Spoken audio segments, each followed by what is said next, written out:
Mr. Finland, Mr. Flynn, Mr. Hall, Here.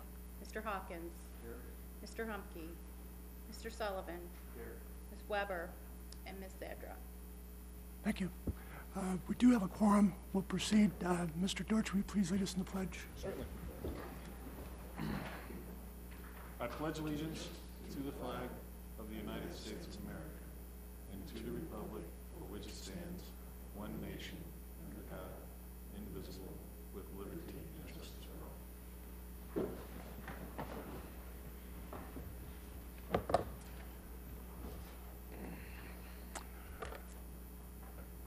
all. The next item will be the approval of the agenda. May I have a motion to approve or modify the agenda? Second. I have a motion to approve, second by Mr. Dortch. All in favor, please signify by saying aye. Thank you very much. That passes unanimously. The next item is public comment. Has anyone indicated an interest in providing comment? Thank you. Review and approval of the minutes of July 25 Board of Directors meeting. Any modifications or change? Move to approve. Thank you. I have a motion to approve. Second. I have a second to that motion. Any discussion? All in favor, please signify by saying aye. Opposed, same sign. Thank you. That passes unanimously. Update reports. Mr. CEO and President Chris Baum. Thank you, Mr. Chairman. Well, it's been a very busy time around the RSCVA recently, as many of you know. We had the big ASAE annual convention down in Atlanta, and I came back a day early to start shooting with Fox Sports for Barrett-Jackson, which ran through the weekend and kept us all hopping. It's also important to note that we had our first sales results of the new year, and although we didn't quite achieve 100, we hit 88% of our goal. Would have hit 100 if a couple of contracts had come in before the last day of the month, but that's always the case. But we feel we've got some good momentum going. Our new business development manager is on board and starting to produce for us. Marcus Johnson, you may recall, was the assistant director of sales at the Hyatt Regency Lake Tahoe. Is very much in love with this region and wants to stay here, and didn't want to be moved on by his Hyatt career needs. And we were fortunate enough to get him here, and he has hit the ground running. He's one of those rare salespeople whose favorite part is prospecting. That's usually the least favorite part of a salesperson's day. So that is his passion, and we're very confident he's going to be coming up with a lot of additional leads that'll help our national sales managers close the numbers we need them to close at. We had a terrific meeting, John and myself, with the directors of sales, and we agreed to do this more frequently. We've gotten into the pattern about twice a year of sitting down with them to discuss a wide range of issues. But as a result of the discussion and current challenges in the marketplace, we decided on a quarterly basis we'll have these meetings. They went several hours long. We covered a lot of substantive topics, but I do believe we've got a very close working relationship with the directors of sales of our major properties, and these sessions, I think, are very helpful to make sure that we meet their needs and they understand what our priorities and capabilities are on their behalf. So once again, a very time well spent. ASAE, the big one down in Atlanta, we had a great presence there. We had 5 hotel partners join our team. We had a major trade show booth in a very high-profile location as a strategic sponsor. We had an especially good customer event at one of the hottest restaurants in Atlanta in their Buckhead section on Sunday evening. It's a very competitive night where everybody's trying to attract customers to come to them to their event at a restaurant. But we had about 20 guests and our full contingent in our bright orange Reno Tahoe USA shirts. And it was a long dinner, over 3 hours, but during that time, lots of bonding, lots of relationship building that will take us to the contract stages on most of the business represented. It was a very well done event. We also had an excellent one at last year's ASAE, and I think the difference is prior to last year, we really didn't have the focus we needed and wouldn't have been able to draw this number of customers on such a competitive night. The last 2 years, we've been able to fill out these events and have really top quality customers, and I think that's once again a sign of the respect we now have in the industry and the higher profile that we've achieved as a destination. We do have a video, like I did last year. I had a videographer just come in and shoot some footage of our booth so you could see. It's a brand new booth this year. We introduced a smaller version of it at the big springtime show in Washington, D.C. to rave reviews, and so we now had a double-sized version for the big show for ASAE this year. So wanted to, once again, to show the energy and the kind of presence we have at the trade show. So if we can hit the button.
What it was like, and it's exhausting and your feet really hurt at the end of the day, but it's a lot of relationship building. They actually had a record number of association executives in attendance this year.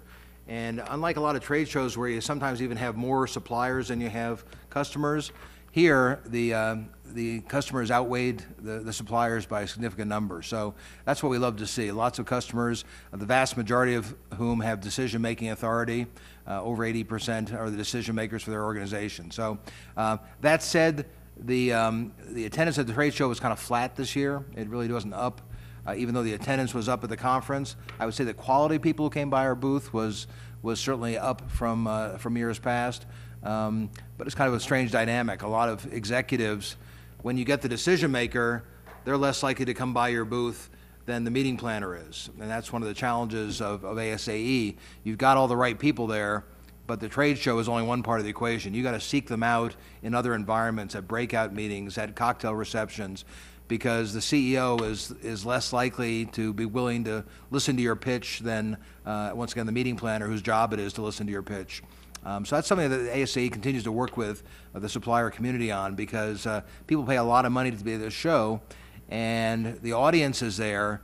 It's just the trade show format has been around for an awful long time and really hasn't changed much in the decades after World War II. So the industry continues to struggle with that. Some shows have gone to appointments. ASAE has tried that, but after trying it last year, it was still in place this year, but kind of lost momentum. So once again, I would say a very successful convention for us overall. And John has a number of leads and specific pieces of business we'll be following up on that hopefully will be turning in the coming months. Also, as part of our relationship with ASAE, we had a couple of things at the conference that are in alignment with our new focus on future leaders. As we've discussed before, we're trying to find a niche for Reno Tahoe to occupy that we think has the greatest potential. And our feeling is people who have been identified as the leaders of tomorrow but are currently in their 20s and early 30s are a great target audience for us. We can get in their mind early in their career with Reno Tahoe as a destination for their consideration by holding events here, by sponsoring events there, and we think this is a good positioning for us. 55-year-old executive directors that we've never talked to before are still a target, but that person may have 10 more years left in their career before they retire, whereas someone who's 21 and has been identified by their CEO as a future leader probably has 30 years ahead of them that they can be a customer for us. So we hosted a cocktail reception, had about 30 young executives attending, and so often we hear about how the new generation is a bunch of slackers and they don't respect business and whatever. And then you go to an event like this and you have these young people that they're so excited about the career they've chosen. They're so professional in the way they interact with you. They dress so nicely. And you realize there is a lot of hope for the future when people like that step into the roles that the boomers are going to be vacating in the coming years. So we got a very good positive response from that. It was called the Young Professional Group, and as John and I said to them, well, we're not young, we're not professional, but we are paying the bills tonight, and that got a big laugh. They like to have kind of a casual interaction with folks and not have it too formal. And I think we hit the right notes that evening. We also had a morning coffee event that wasn't too well attended because it was so early, but a couple of leaders came and we had a good conversation with them about sort of the career advancement and some of the things they can do to make sure their CEO and their leadership knows about them and is aware of the progress they're making. On September 18th through 20, we will have the first ASAE Next Gen Conference right here in Reno. We'll be at the Peppermill this year, and this is a conference that we created with ASAE as part of our strategic sponsorship that we own. Every year it'll be in Reno Tahoe. Every year CEOs from major trade and professional associations will choose their best and brightest young people for the honor of coming to this conference and being mentored and tutored and trained in how to advance their career and become an executive director sooner than later. And once again, we think this is great positioning for us. The event will take place mostly in Reno, but we'll have a day down at Tahoe, and we're very confident that not only will they leave with a lot of new career information, but also a very positive opinion of this region. And then we'll be back here next year, and we'll rotate it to another one of our partner hotels, and so on. One of the great things is that at the trade show booth, a gentleman came up and introduced himself to John and said, I was selected for your Next Gen conference. I'm really looking forward to coming to Reno Tahoe. And turns out he has 2 meetings that would be perfect for us that he's going to discuss with John when he's out here. So we're doing it for the right reason in terms of supporting the industry and future leadership, but we're also going to get business as a result of it because these people are influencers, are people who have hands-on involvement with programs that we'd like to get for our hotels as well. So we think that's a real win-win approach. We also took time while we were at ASAE to meet with the CEO of PCMA, which in some ways I guess is a competitor of ASAE, but really is a slightly different organization. It's a professional convention management association. It's been around for many years, and it's in a group that tends to have more attendance by senior meeting people as opposed to the executive director who's more administrative.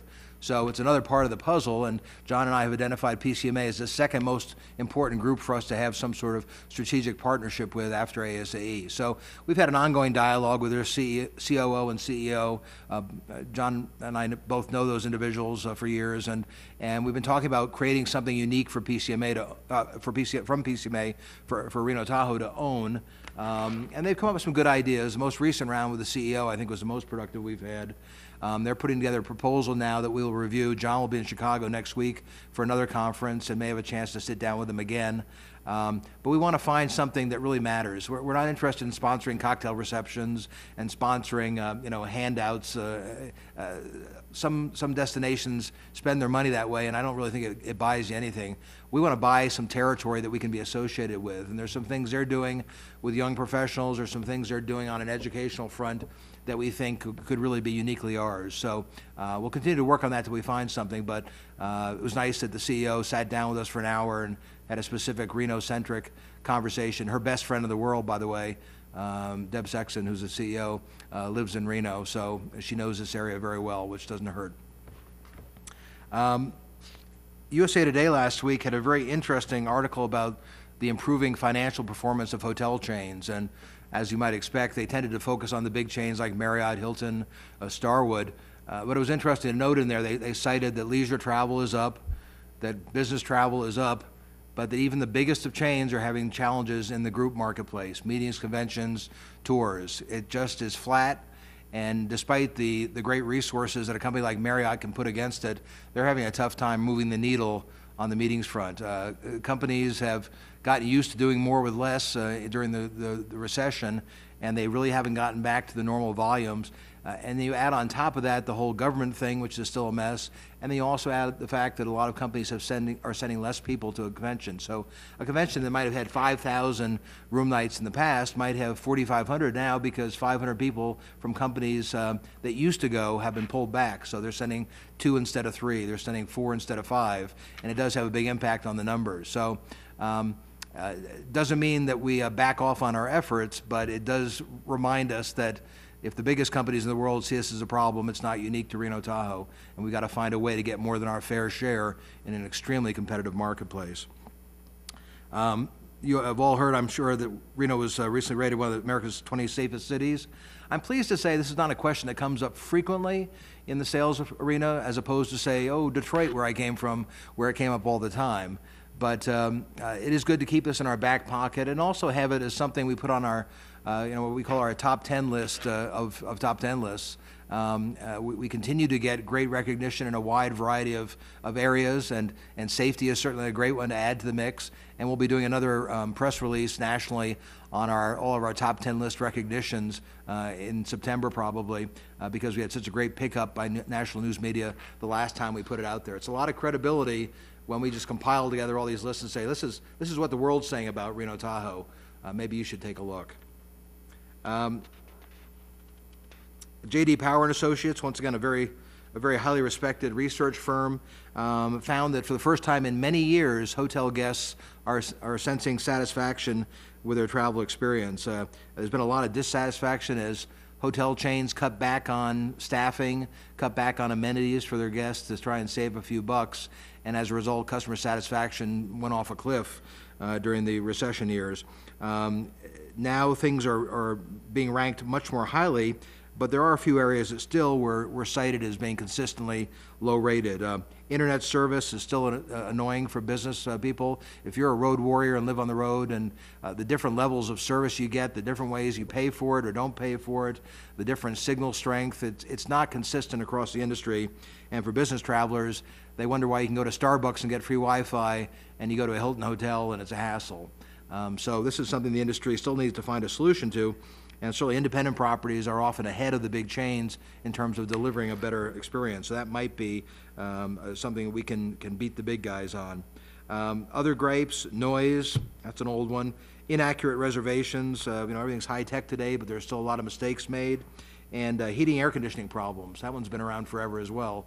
But as a traveler myself, I can tell you on a very consistent basis, I go into rooms and you can't get them warm enough or hot enough or cold enough or whatever you're trying to do. You'd think in this 21st century world we live in of high-tech equipment that it'd be easier to get your hotel room to the right temperature, but it still is an ongoing problem for the industry.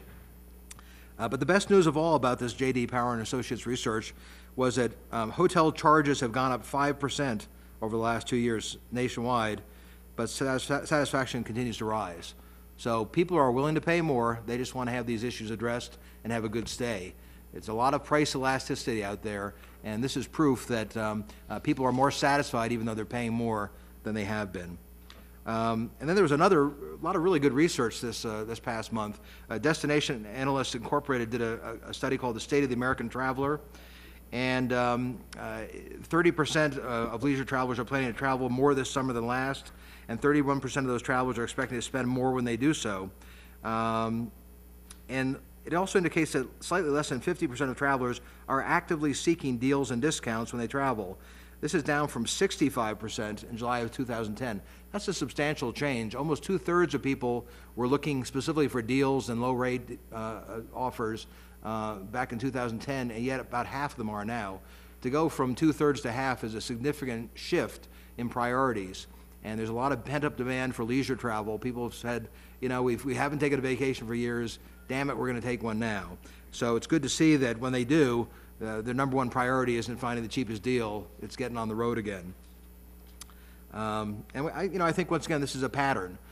People are more satisfied with the hotels even though they're paying more. People are less conscious of finding the best deal when they start to travel again. Once again, that elasticity thing we've been talking about. It was also interesting in that same survey to see that when people decided not to take a weekend getaway or vacation, there were a couple of reasons that were dominant. Gasoline too expensive, obviously, for the driving vacation. Personal finances, if you overall just don't think you can afford a vacation, that's kind of an obvious one. And then airfare too expensive. It's interesting to note that the cost of the hotel or meals while they were traveling wasn't a major issue. So getting there was really the thing that stopped them from going more than what it would cost them when they got there, once again, which is great for our hotel partners to know that if they can figure out a way to get to the destination within their budget, then they're less price sensitive once they're there. And then one more really, really interesting study called Top Growth Markets. And this looked at generational differences between Gen X, Gen Y, and Boomers. And really kind of took a look at the different places that people aspire to based on their age range. So for boomers, it was X set of destinations, and for Gen X, X set of destinations, and Gen Y, X set of destinations. And the interesting thing is that people in their 30s and 40s and people in their 50s up to 60s, the boomers and the Gen X were pretty consistent in where they wanted to go. And it's great to note that the Lake Tahoe area was one of their top 10 aspirational destinations. So they expect in the next 3 years that that's one of the places they really want to go to. And although Lake Tahoe area is kind of vague, I think sitting here as close as we are to the lake, we can realistically say that we have the potential to tap into that mindset if we do it right. The thing that we need to take note of is that the youngest generation, the millennials, those 20-somethings that have gotten out of college or in their late 20s, we're not on their list. This destination is not something, or the Lake Tahoe region is not something that has spoken to them in a way that we ranked among their aspirational destinations. So I think that's a wake-up call. It shows us that we need to take care of our current markets and make sure that we give them what they want, but we also have to start thinking about what we need to change in the way we market ourselves and the product we offer, so that when these younger folks get our messaging to the extent that it changes their habits, we can really give them a great experience that's relevant to somebody born in 1990 as opposed to somebody born in 1950. I think the fact that 2 out of the 3 generations want to come to this part of the world is great news. The fact that the youngest one, which someday will be running the world, doesn't quite have figured it out yet, is an opportunity for us, and something we'll certainly be thinking about here at the RSCVA as we do our future marketing plans and messaging to the marketplace. As you all know, the Reno Sparks Convention Center really got a workout last week with Barrett-Jackson. During Hot August Nights, it was great to hear from our hotel partners that the week started earlier than usual. There were a lot of activities on Monday and Tuesday at a higher level than ever before.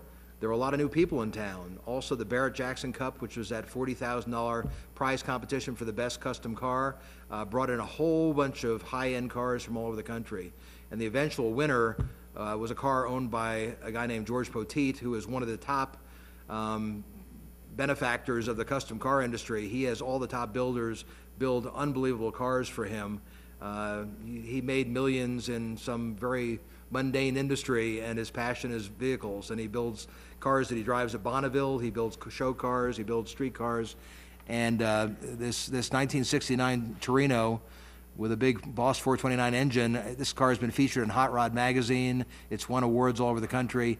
You would have never seen a car at that level sitting on Virginia Street in downtown Reno if Barrett-Jackson hadn't come here and added this new element. So that is bringing a whole new mix into Hot August Nights, and as many of us have discussed, Hot August Nights needs to kind of reinvent itself as well, because the 65-year-old guy who's been coming for 20 years is a valued patron, but at some point he's not going to come anymore, and if you don't have a 35-year-old to replace him with, that event is going to have some tough times in the future. So this Barrett-Jackson Cup, I think, will bring in a new mix, and of course all the people who come to attend Barrett-Jackson and also to bid on cars. They had over 600 registered bidders, and they were very pleased with that number for a first-year effort.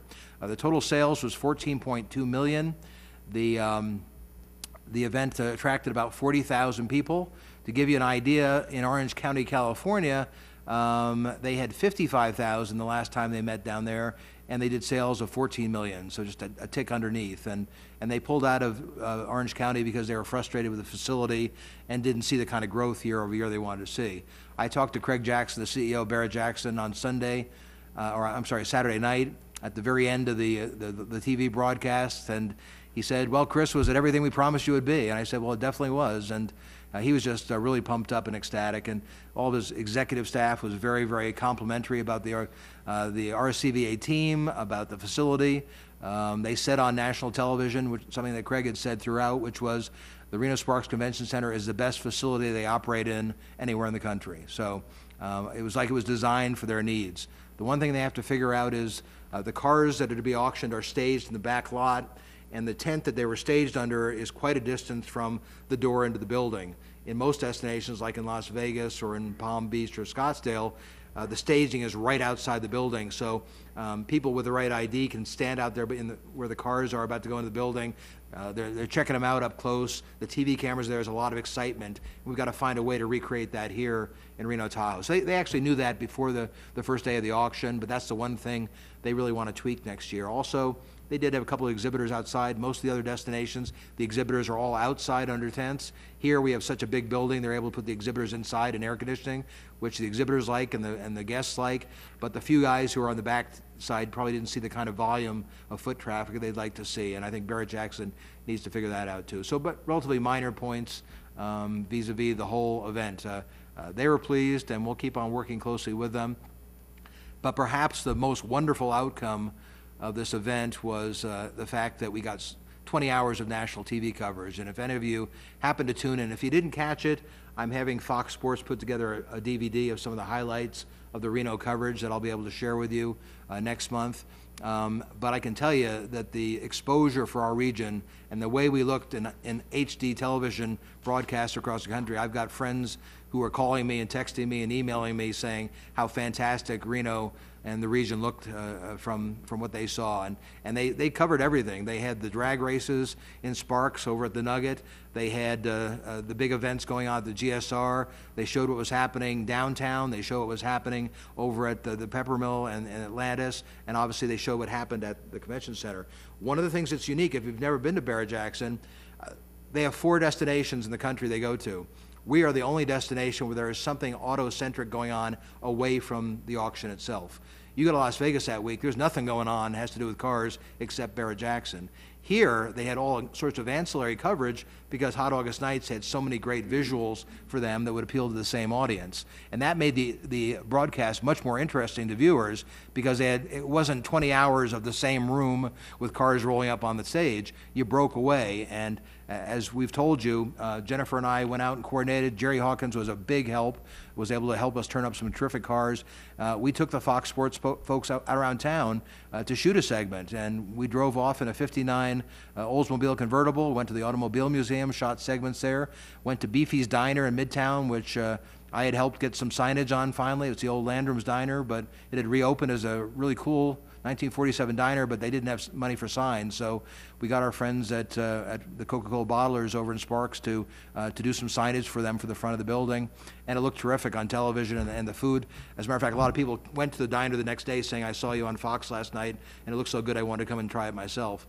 And then we went to Rance and Webster's private collection of Porsches, and we know from taking Craig Jackson there in the past, for car guys who've seen it all, this collection still is a jaw-dropper, and it's a private thing that most people haven't had a chance to get in to see. So we took a national TV audience behind the locked doors, and it was pretty incredible. So there's no question that we established ourselves as a real automotive mecca, and I know that hundreds of thousands of people sitting on their couches at home who saw that coverage, who love cars, are now going to think seriously about coming to Reno and Sparks next year to take advantage of all the cool stuff going on. So for our investment, I think we got 20 times over the exposure. And when I show you that DVD of some of the highlights, I think you'll agree. We really look terrific on national television. So very, very exciting stuff for this region. And I think a real game changer in many ways in terms of people who have never thought about Northern Nevada before.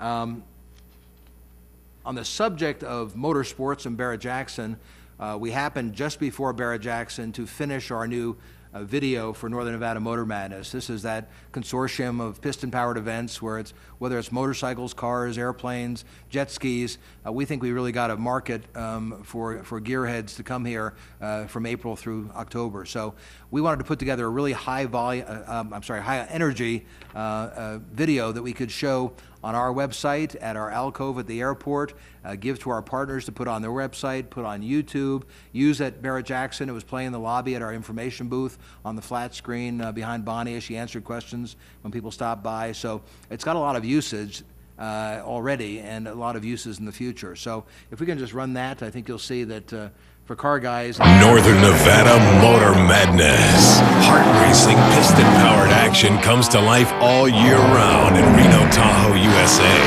Northern Nevada Motor Madness. Visit n2m2.org. Gearheads, adrenaline junkies, and speed freaks unite. If it's pushing pistons, you're sure to find it it at Northern Nevada Motor Madness.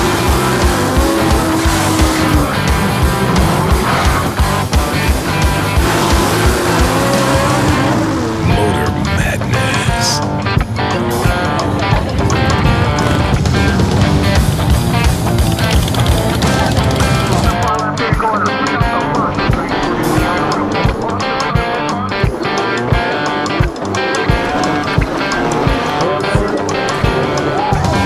Motor Madness.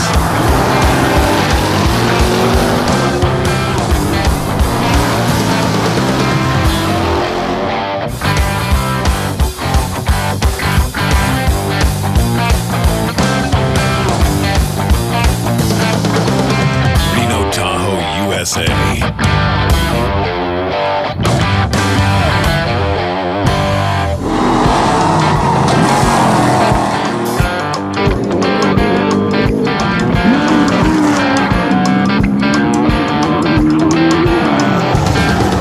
Northern Nevada Motor Madness.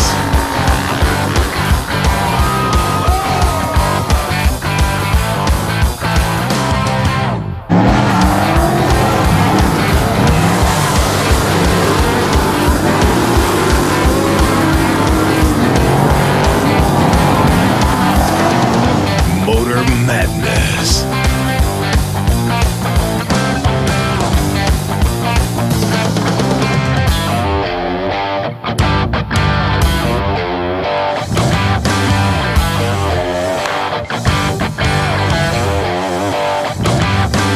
Northern Nevada Motor Madness.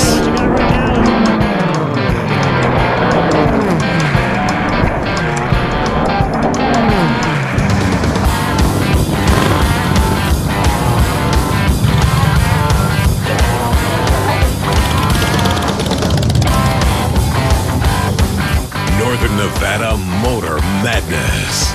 For a full calendar of events, visit n2m2.org. Now, some of you probably want an aspirin, and some of you want to go out and drive fast, so it kind of depends on what you're interested in. But also remember, this is being shown a lot in a continuous loop, like at the airport, so people will walk by, they'll see a segment of that, they won't necessarily see the entire thing. So that's why there's a repetitive, the name and whatever. But the folks in the motoring world who have seen this thus far have been very complimentary. They're very pleased with it. Some of the events, we didn't have a lot of great footage available to us when we had to put this together. So we shot new footage this summer at most of these events with our own camera crew. And as a result, we're able to re-edit this in the future, add in more dynamic footage where it's missing, and to keep it in a constant state of evolution. But once again, the total budget for this whole effort is minimal, and yet we've suddenly created an entity out of a lot of things that are just doing their own thing. And together, the sum is far greater than the individual parts. So we think there's a lot of potential for this in the future as one of our signature special events offerings. One other thing about Barrett-Jackson I failed to mention, the opening on Thursday and Saturday was shot at the National Bowling Stadium. And they had said to us, you got this really cool facility here. I think it'd be fun for all of our on-air talent from Fox to go over there and bowl against each other for a competition to open up the broadcast. So we said great, and there was a total of eight on-air talent that they wanted, so 2 teams of 4. And I said to Jennifer, let's get them custom bowling shirts. And we put the Fox Sports logo on the chest, but the back is a gigantic Reno Tahoe, USA. So when you see this segment on television, of course, when you bowl, you lean forward and go down the lane. So our big logo's on the back, and you barely see the Fox Sports logo in the broadcast. But they appreciated the shirts. We gave them to them as a souvenir. But once again, another way of branding our region and setting ourselves apart. Now people know, they talked about coming back next year and having a rematch on the bowling with the Fox talent. So another cool thing that's different about Reno Tahoe than the other places they hold the auction. So that, Mr. Chairman, is my report. If there are any questions, I'd be happy to answer them. It's a very fine report. Are there any questions, any comments? Mr. Hawkins? Speaking to the footage, that Fox Sports showed in and out of the commercials for the auction, I don't know how much input you're going to have next year, but it seemed like their shots were I mean, they mentioned that there were car events all over town, but it seems like everything they showed was at the Atlantis, and it almost left me with the perception that everything happened in that one parking lot. Even though they mentioned the other properties, it'd be great if they could show other properties and like, here's an event over here, over here, over here, over here. They mentioned stuff like that, but never showed anything like that. They did show some other stuff, but it always seemed to, the Atlantis was the epicenter, which is fine, but that puts everything in one spot, not across the entire city. Just a comment. Yeah. And then the other thing is, you know, when they had the stage in that back area, it was great for the fumes, because all the other years had been in the middle of the convention center, and the fumes are horrendous. So that's good, but probably logistically, if we're getting the cars in and out, it's not as good. I think that's, I forgot what else. I think in their mind, the shot that you think of as the Atlanta shot was the convention center shot, and they tried to find an They angle. said convention center, Right. but they always showed the Atlantis. Yeah, and you know, it was the angle that allowed them to show the cars at the Atlantis lot and the convention center in the background, and of course you see the Atlantis there in there. So I think in their minds they were showing the convention center because they wanted to have cars around it. But valid points, and Rick Miner, their senior VP, we have a very good relationship with him and access to him, and I'll be seeing him next month and can give him that kind of feedback from our perspective. Thanks. Any other questions, comments? Go ahead. I just wanted to congratulate Hot August Nights. This was really an amazing year. I mean, I know RSCVA stepped in and helped out with Barrett-Jackson, but I mean, they got that ball rolling, and it really did turn a corner for that event, I think. You know, it was not in decline, but I mean, it wasn't as strong as it had been over the years because of the age of the folks owning the cars and whatnot. So it was really exciting to see that kind of a change happen. I know in Sparks we had a tremendous year. The drags were twice the attendance numbers of last year. It was our third year, and it's really kicking into some exciting an exciting future for Hot August Nights. So we just want to congratulate Hot August Nights and thank the RSCVA for everything they've done. Thank you. I failed to note also, we only have the preliminary numbers, but our food and beverage numbers at the convention center were more than double what they were in years past with previous auction companies. And the ticket sales were very strong. All of our revenues did very well at the convention center, except for rental, because of the deal we cut with Barrett-Jackson for this first initial 3 years. But, you know, once again, if you look at the cost of the exposure we got on national television over 20 hours, the concessions we made and the cash we put forth, much of which was subsidized by other organizations, we got a bargain from a marketing perspective. That's great. Revitalize the event, I believe is a statement. Is there a motion to accept the President's report? Moved. There's a motion and a second. Is there any discussion of that motion? Seeing none, all those in favor, please say aye. All those opposed, please say no. That passes unanimously. Can we move to consent items C, D, E, and F? Is that Mr. Baum?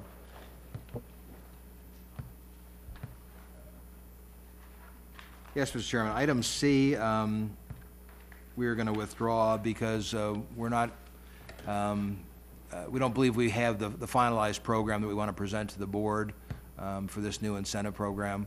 It needs some additional work, and we don't want to put it forth until we're comfortable with it. It is a new concept we're working on. Okay. So I'll move on to item D, which is the July 2013 Convention Sales Report.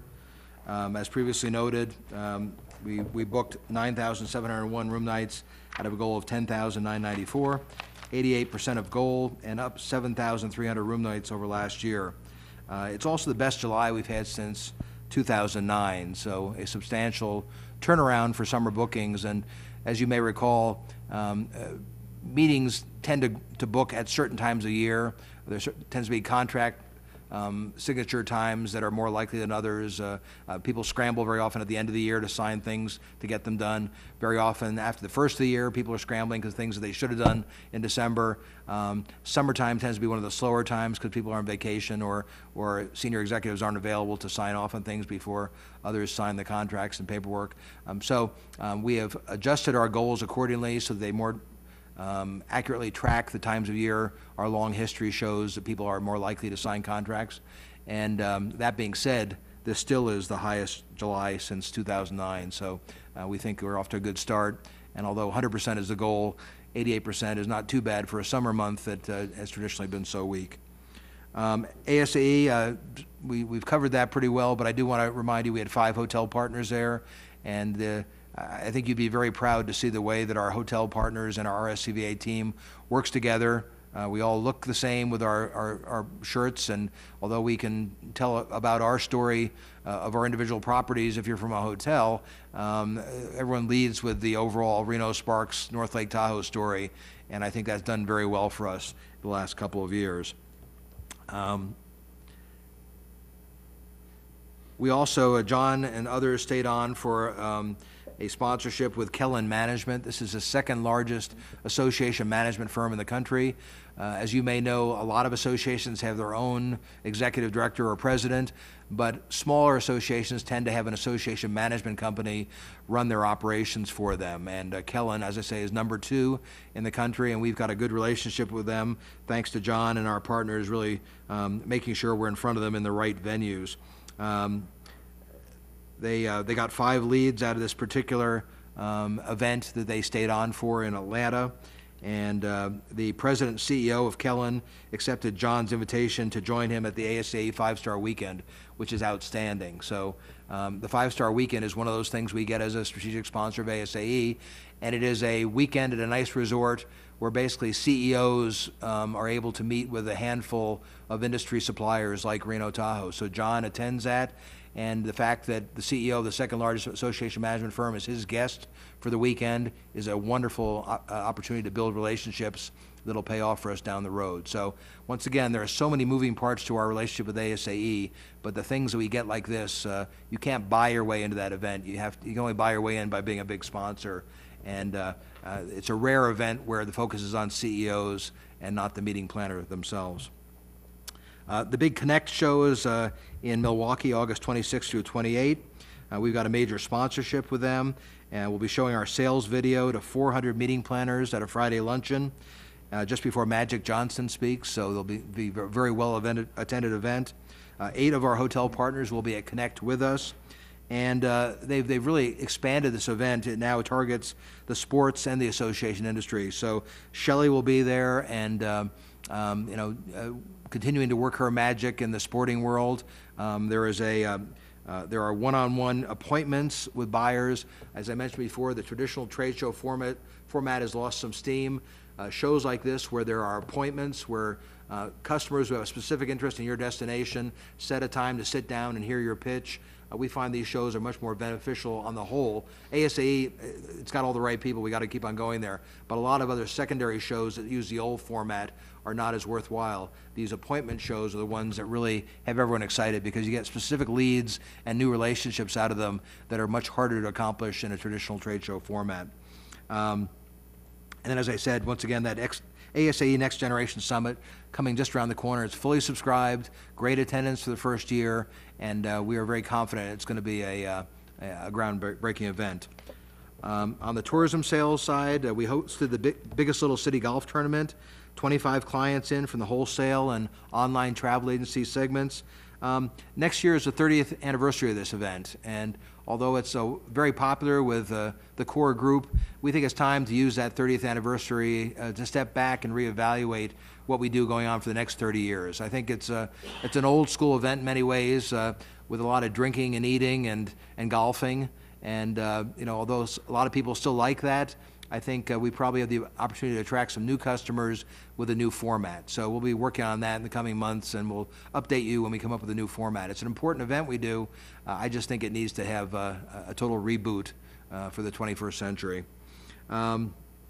Southwest Vacations had a meeting with John and other members of the team during the biggest little city. Some of our hotel partners feel that we need to do more marketing against the wholesaler and packaging community.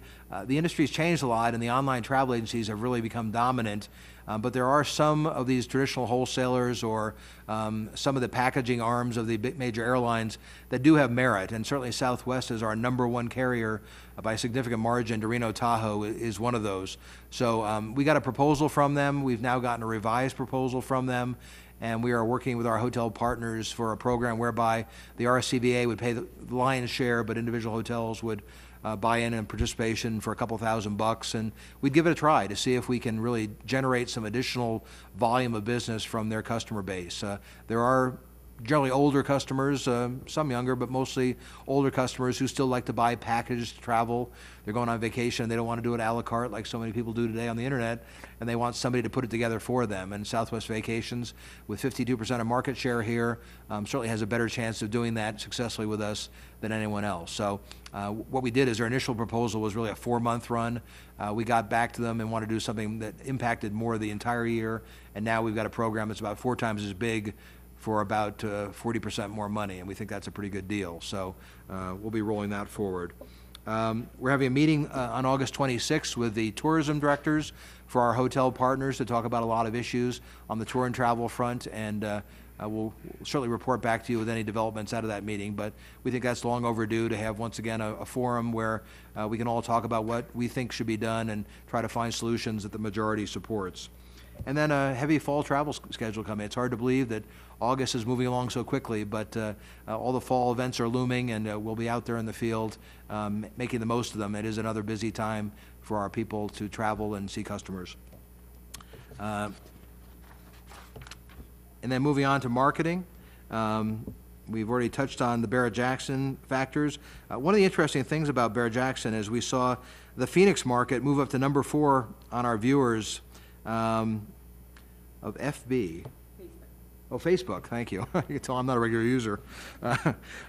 So suddenly, the Phoenix Scottsdale area is #4 on Facebook. Well, Barrett-Jackson is based in Phoenix Scottsdale. Phoenix Scottsdale is home to probably more car collectors anywhere in the country because of all the automotive events and auctions that take place down there. So pretty cool to see that, #1 was Reno, #2 Vegas, #3 Sacramento. Suddenly Phoenix out of nowhere is #4 on Facebook. So these things do change people's viewing habits, and it creates an interest in people where there was not one before. Mike Kazmersky of EDAWN and I meet on a regular basis to talk on areas of mutual interest, and we've offered some real estate in our big buildings for a business-to-business message, because we believe that people who attend meetings and conventions are business people who offer business potential for this region as well and need to know about the great business climate we offer.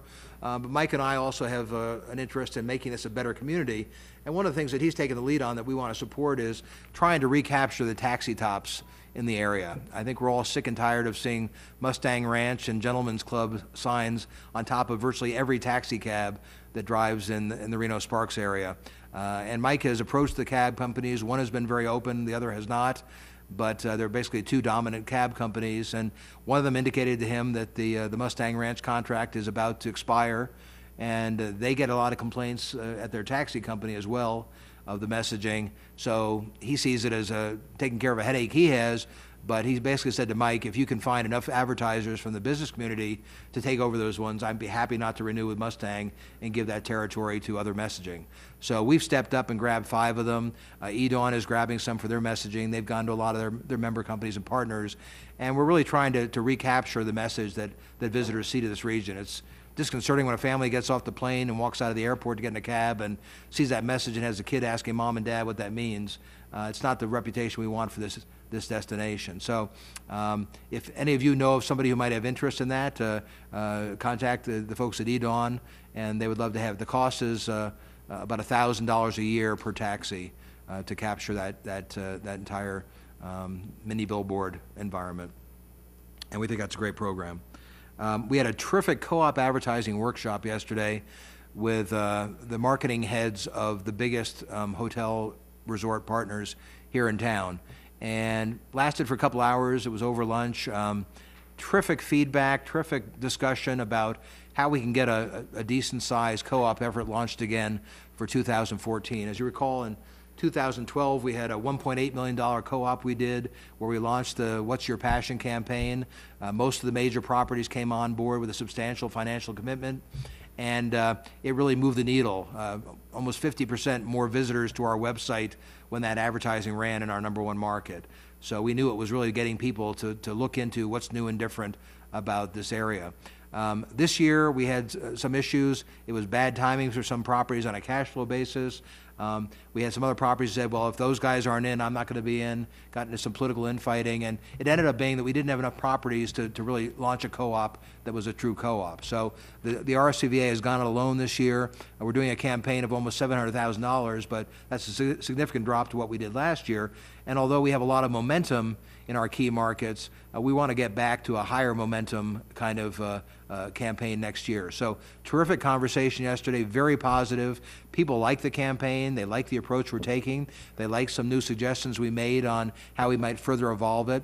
And we're going to be rolling out a presentation to CEOs, general managers, marketing heads of the major properties in the next couple of weeks so that they can get it in their budget for next year. And we have very high hopes of getting terrific support, which would be 6 or 7 properties coming in with a major check each and allowing us to go out there with a roughly $1.5 million campaign again. So stay tuned on that, but I think we all felt that the conversation yesterday was definitely in the right direction. Web statistics, unique visitors to the website in July, 143% of goal, 175,000 unique visitors. You know, we've been trending more towards 150,000, and for us to suddenly boom up to 175,000, that's great performance. I'm pretty confident that's a higher number than the state of Nevada's travel site is currently attracting. So we know that all of the creative work that Rick Sakey does here on keywords and getting sites to refer business our way really works out. Plus our advertising and our other marketing efforts driving people on the curiosity factor to visit RenoTahoe.com. So 175,000 plus is a great number. Property referrals, 33,600. That was 138% of goal. Monthly email signups, 4,660. 328% of goal. Well, how do we do that? We did a special email sign-up program with Google and a pop-up message on our events page. I'm sure a lot of us around the table have no idea how to make that happen, but I can guarantee you when you go on a website and they know who you are and a message comes up that's targeted to you and you get that kind of response rate, we're doing something right. So that's terrific. In 1 month, they have almost 5,000 people sign up to our email newsletter. Those things tend to build for a little bit and then plateau, and that's still a great volume of new customers for that. Monthly convention and meeting RFPs, we got 41 of them. That was 410% of goal, where our typical goal is 10 of those a month, but we've made some tweaks, and now 41 RFPs of people saying, these are the specs of my meeting, please have someone get in touch with me. That's a terrific new source of meetings business for our pipeline. We're going to have a Kingpin Club ribbon cutting with the Northern Nevada Chamber on, this is next Thursday? A week from tomorrow, from 5:30 to 7. As you know, the Kingpin Club is our beautiful new 10-lane facility in the downstairs of the National Bowling Stadium. We finally have a terrific brochure to be used for corporate events and catering at that facility, and we think that as more people through the chamber and other vehicles know about it, we'll be seeing a lot more Christmas parties and corporate celebrations held in that facility. It's really I think most of you have probably been there, but if you haven't been there, it's worth popping in and seeing. It really represents us well, and we'd love to see the entire National Bowling Stadium raised to that level down the road, because it is truly a world-class facility that everybody loves. And that is my sales and marketing report for this month. Okay, any questions, comments on D, E, and F? There's a motion to approve by Mr. Hall. There's a second. Is there any discussion of that motion? Hearing none, all those in favor, please say aye. All those opposed, please say no. That passes unanimously. Then that would take us to G, the reason we're here today. Thank you, Commissioner, and thank you all for being here today. You have before you our bid for a new sound system in the main arena of the Livestock Event Center. As a reminder, most of you all are aware of the condition of the Livestock Event Center and our ongoing challenges with renovating and keeping the facility up, or getting it back up to speed. Most of you will recall that in June, we replaced the marquee out in front of the Livestock Event Center with the cooperation of our partners, the City of Reno and the Reno Rodeo. One of the areas that has been identified as a real problem area is the sound system in the main arena.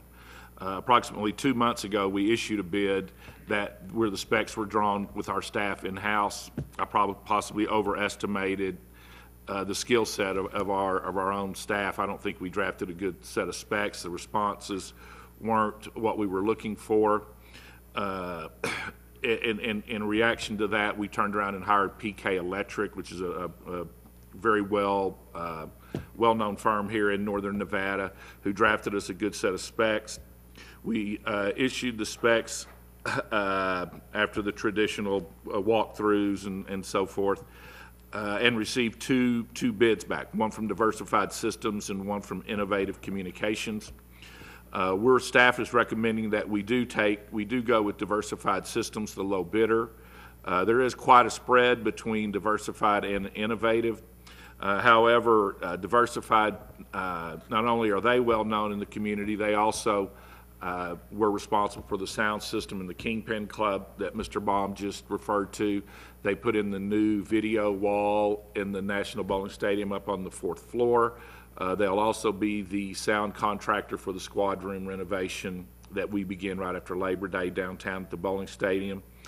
They're a very good company, and we're confident in their ability to do the job and get it done in a timely manner. Our goal, and once again, since we thank you all for being here today, is to have this done prior to the Snafflebit Futurity, which begins around September 20th or so this year. Their low bid was $157,994. Just to see what we could, we had 4 deductive alternates. We're not recommending we take any of the 4. We're happy with the $157,994. It should be noted as well that the City of Reno is actually paying $100,000 of this. Most notably, I think that's probably one of the more important aspects of this project. The RSCVA will then obviously pay the additional $58,000 plus the $12,000 to PK Electric within our capital budget. That is a little bit more than what we had originally anticipated for a sound system at the Livestock Event Center. Put us a little bit behind in our lady restroom renovation that we had planned for this year. We're working with Brian now to see if we can identify some funds to dress those up as well. Maybe not quite to the level we had originally envisioned, but the thought was that we're better off if we're going to do the sound system to do it right and have something that we're happy with and proud of and that our shows are able to use. Once again, the low bid, Diversified System at $157,994.24. City of Reno is paying $100,000 of that, or assuming that they approve that at their meeting today, which we're confident they will, and then the RSCVA will pay the balance. I'm happy to answer any questions that you may have. Yes, ma'am. There are some questions, Ms. Cooney. I just wanted budgetarily, so you're going to take the money out of the additional funds out of your bathroom remodel plan? Well, we in this year's Livestock Event Center budget, we had about $70,000 in capital, where we had originally envisioned that the sound system would be closer to 100, and that the 100 from the City of Reno would cover the entire project. It's not going to, and so we're taking money that was originally, our original plan was to use it on the ladies' restroom and apply it. The sound system has been identified as a much larger priority to our shows. And I think we can still come back, working with Brian, and identify some funds to dress up the ladies' rooms. Maybe not quite to the level we had anticipated this year. We'll probably have to put it off more till next year. But we do have capital funds budgeted in the Livestock Event Center for this year. Councilman Dorch. Just a curiosity question more than anything else. Why such the big discrepancy in the conduit? I think they didn't, in Innovative, if you'll notice, one of their biggest is the cost for deleting the conduit. I think they threw a swag number there. Sound system wires are low voltage, so it's not required that they be in conduit, so that was one of the alternates that we offered. I think they envisioned a lot more labor than what's necessary for, well, we were too, and we did ask Brian Cuneo from PK Electric, and that was, one of the bigger ones is the deductive alternate there. And had we not got such a solid, we'd be working with such a solid company, we'd be a lot more concerned about that. But as I mentioned, Diversified did the work for us downstairs. Worked with us really well on the 4th floor, actually stepped up and helped us a great deal. I'm sure Councilman Dortch can speak to this as well. We had some challenges with that video up there in the cost, and we were getting some pretty outlandish bids from a Southern California firm. And Diversified stepped up and really helped us down there. It's a good firm. We're confident in their ability to do the job and have it done before snaffle bit. Any other questions, Mr. Hawkins? I don't really have any questions. It's hard to argue that's $100,000 less than the other bid, and thanks City of Reno for popping out 100. But with all the things going on in the facilities, it'd be kind of nice to have a facilities committee meeting, because it's been quite a while since we've had one. I Yes, know sir. Jerry and Bonnie are. I do have one scheduled for September. Do you? And I don't remember the date. If Julie was here, she would. And the intent was to do it at the Livestock Event Center, so you could actually see what we have going on out there as well. And then also the capital replacement plan that Mr. Curtis had requested. We'll have both final copies of that for review. Once again, that was kind of getting off the subject. That identifies a much greater need. But two of the agenda items would be to review this, would actually be at the Livestock Center in September. The Facilities Committee is scheduled for Monday, the 9th of September. Good. Yep. Thank you. Any other questions? Commissioner Weber. Thank you so much. I'm just glad to hear that snaffle bit did come back. I didn't know that. And I know that it was an issue that I had talked about, or people had talked to me about early in the year. And so I know that you had gone out and worked with them, and I know that there was concerns about the Livestock Event Center. And Well, so, and, excuse me, there still is. We have a one-year agreement with them. We're working with them as on a daily, and even now as we get closer to the show, on extending a 3-year agreement. We've gone forward with the plan, at least the plan that we have, and they've had a lot of input as far as, they are one of our bigger shows, and they've kind of prioritized, in addition to the ladies' restrooms, the seating the seats but that's a pretty expensive a renovation. The scoreboard, the interior scoreboard is very outdated compared to some of the other arenas. So they've working with us, we've identified some priorities, and we're working with them to convince them that we are committed to making these improvements. The money from the city has been a godsend. I mean, if you think about it, this is $100,000, and they kicked in another, a third of that terrible marquee that we had. And so they kicked in a third on that as well. So that's been a real plus. And once again, I think Mr. Baum could speak, but we have identified the capital needs in particular at the Livestock Event Center is a priority. It's just a matter. was there an issue with painting? I can remember a conversation that I had that they wanted to make sure that it was painted again, or do you know? Well, the existing exterior paint is really old and faded, and it's more of an issue of priorities right Okay. now for them. I mean, it is faded, but it's all faded to look the same. So you don't really notice. I mean, maybe people just think that blue is gray, but that is one of the things. But those cosmetic changes, a nice ceiling on the parking lot and restriping and painting would go a long way towards at least the exterior. But it's a matter of budget and priority, and we are working with, once again, with Brian and Mr. Baum on trying to identify funds to over time, hopefully, get it back to a better condition anyway. Anything else on the contract, the bid?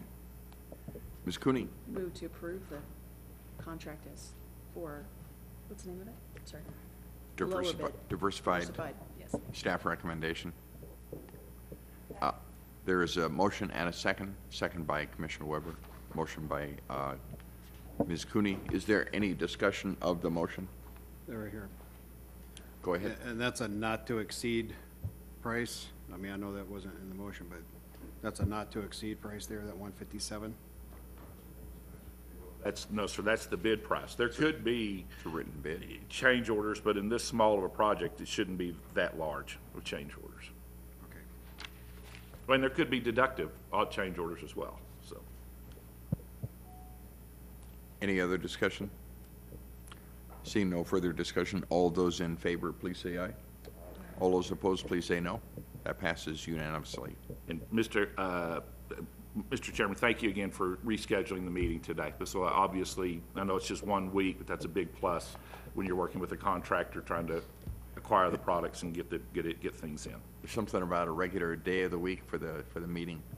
I knew I had to go to a meeting at 8 o'clock, and I sort of woke up at that place, and I said, I'm at the wrong place. Well, on the good side, we don't have to do it again for 6 weeks now, so, but thank you again for your cooperation. It's our pleasure. Thank you. May we go to item H? Review, discussion, possible action on RSCVA June report of operations, Transient Lodging. Mr. Rivers will take care of that. Thank you, Mr. Humke. We have the month of June and then our fiscal year-to-date numbers in front of you today. So for the month of June, room taxes, we had a very good month again. I mentioned this last month. Taxable revenues increased from budget by about 1%, but year over year was an 18.7% increase year over year, which is phenomenal.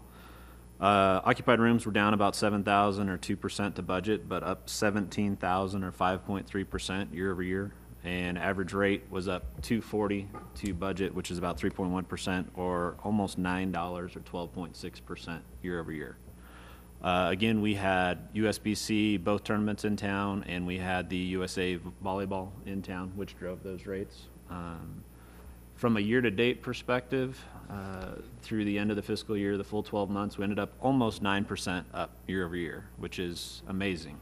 It's the best year we've had in about 5 years. That's coupled with Safari, USA Volleyball, and then having both bowling tournaments, but a very good year. We beat budget by 1.5%, or about $3 million in taxable revenue. Occupied rooms were up from budget about 16,000 or half a point, but 127,000 additional rooms year over year. So very, very good growth. Rate also grew to budget by about 1%, but almost 5% year over year. So phenomenal results. We're expecting similar results next year, even without Safari. We'll have both bowling groups back, and then we just had Elks, and we have some other good convention business throughout the year. But very, very solid year. We're very happy to meet and exceed budget. As I mentioned last month, some of these we had some very, very big spikes that we were hoping we would get to. Budgeting 17% year-over-year growth is not something we're accustomed to, especially in recent memory. So we were very happy to get there for the month, and as we got through the 12 months to be 1.5 points up. Very, very happy. On the operating side, facility revenues were down year over year, or I'm sorry, to budget, about $220,000, 2.4%. Convention center was above budget pretty significantly. The rest lagged. Operating expenses were above budget by $24,000. Again, this is reporting against the original budget. We had some tent costs in there, but we also had some lower costs related to USBC. Non-operating expenses were essentially flat, about $3,000 year over year, up or over budget, I'm sorry. But the real key here is on the margins and how we came out of this year. If you look at the facilities net, we were $7,000 off. Pretty good, again. 0.2%. Sales and marketing was $145,000 above the original budget. Again, that's some of the additions that we added throughout the year, sponsorships and things of that number or that nature. G&A was up $145,000, and then we picked up $370 in room tax, which puts us about $80,000 ahead. All said and done, when you take it to the bottom line, it looks like we're $1.8 million off. We did have that guaranteed investment contract that we terminated, but coming into this 13-14 year, we had expected to come out with no carryover or no deficit, and it's looking like we'll come out with about a $50,000 carryover into next year. So all said and done, a very good year, a little bit ahead of budget, all said and done, but very good results. We also have Kafori Armstrong in here right now doing our audit, so we should be able to finalize our numbers shortly. Probably bring the annual financial report forward in October at this point would be our goal. And there's also the month and year-to-date facility detail attached. If there's any specific questions, we'd be happy to answer those. But all in all, very happy with the results for the year. Are there any questions from Mr. Rivers? Ms. Cooney? Okay, so you're $3 million ahead over the whole year. Looks like $1.5 million in profit, or, well, leftover money. The $3 million was taxable revenues, Okay, though, not tax so on collection. the 1.5, what happens to that? Is that just, are you just putting that in a contingency fund, or where is that money going? That's actually socked away to offset our debt costs going forward. When we terminated, essentially, we got prepaid the interest on some of Right. that, so we're using that to net against our interest costs. Okay. Can't use it for marketing? Just checking. Could, we'd have to pay more in debt, though, ultimately, so shift it from one pocket to the other. Any other questions? Is there a desire to approve the, accept the report? Motion to accept? Is there any discussion of that motion? Hearing none, all those in favor, please say aye. All those opposed, please say no. That passes unanimously. That would take us to items for future board meetings. Does anyone have such items? Staff have items they wish to talk about? Don't have to. Any board members have items? All right. Board members' comments? Yes, sir. You know, I know I only made a couple comments before about Barrett Jackson, but as a car guy, I was in heaven all weekend, and so were all my other friends that our car guy is in.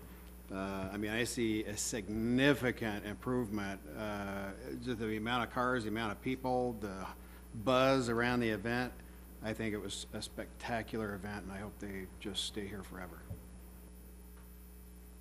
Any other board member comments?